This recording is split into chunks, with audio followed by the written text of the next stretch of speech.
राजस्थान के अलवर जिले की अरावली पहाड़ियों के बीच आज भी एक ऐसा स्थान मौजूद है जहां सूरज ढलने के बाद जाना मौत को दावत देने जैसा माना जाता है। इस जगह का नाम है भानगढ़। 17वीं शताब्दी में भानगढ़ सिर्फ एक किला नहीं बल्कि खुशहाली और वैभव का प्रतीक था।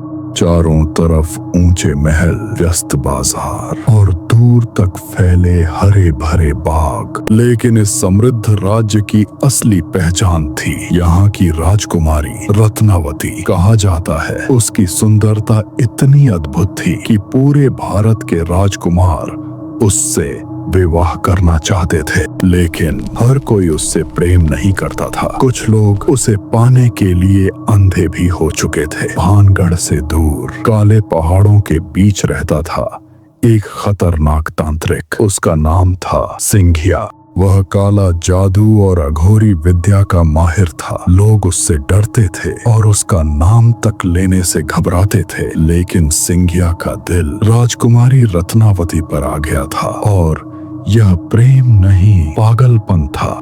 एक दिन राजकुमारी की दासी बाजार में इत्र खरीदने गई। सिंघिया दूर खड़ा सब देख रहा था। उसने अपने हाथों से एक मंत्र पढ़ा और अपनी काली शक्तियों से उस इत्र की शीशी को अभिमंत्रित कर दिया। लेकिन जैसे ही राजकुमारी रत्नावती ने उस शीशी को खोला, उसे कुछ अजीब महसूस हुआ। हवा अचानक भारी हो गई और शीशी के अंदर से काली धुएं जैसी लपटें उठती हुई दिखाई दी। राजकुमारी समझ गई यह साधारण इत्र नहीं है, यह काले जादू का जाल है। उसने बिना एक पल गवाए उस शीशी को पास की एक विशाल चट्टान पर दे मारा। लेकिन जैसे ही शीशी टूटी, उस पर किया गया जादू सक्रिय हो गया। वह विशाल चट्टान अचानक हिलने लगी और पहाड़ की ओर लुढ़कती चली गई, सीधे सिंघिया की तरफ। तांत्रिक ने बचने की कोशिश की, लेकिन तब तक बहुत देर हो चुकी थी। वह चट्टान उसके ऊपर आ गिरी।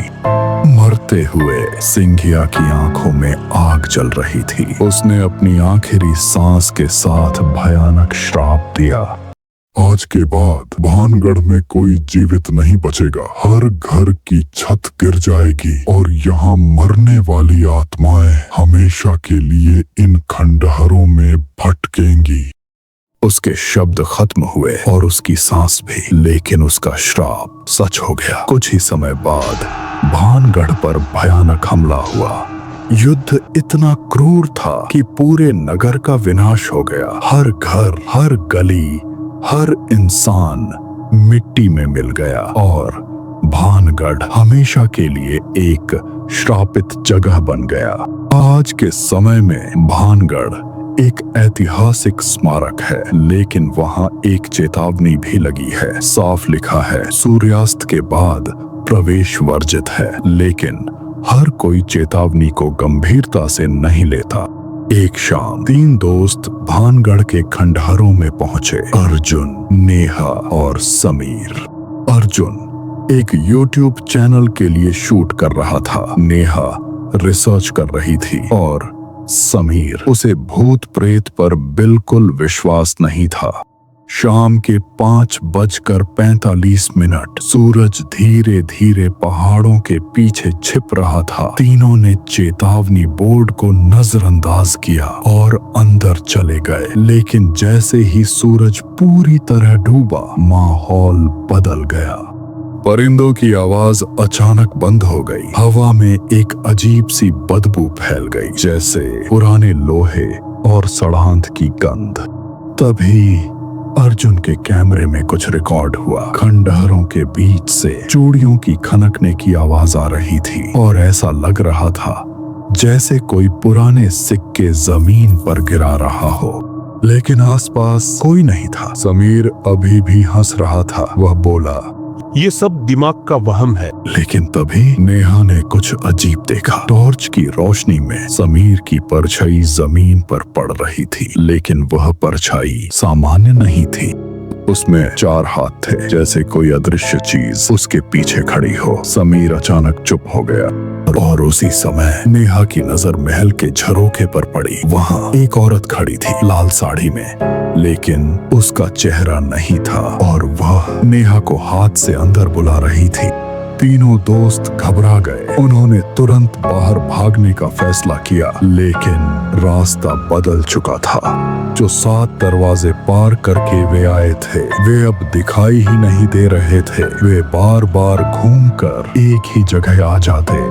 नर्तकियों की हवेली। तभी अचानक पूरा खंडहर गूंज उठा। हजारों घुंघरुओं की आवाज एक साथ। जमीन हल्के हल्के कांपने लगी। दीवारों से काली परछाइयां उतरने लगी और उनमें से एक सिंघिया की थी। महल की टूटी हुई छतें काली धुंध से फिर से बनने लगी और अचानक भूतिया सैनिक तलवारें लेकर उनकी ओर बढ़ने लगे।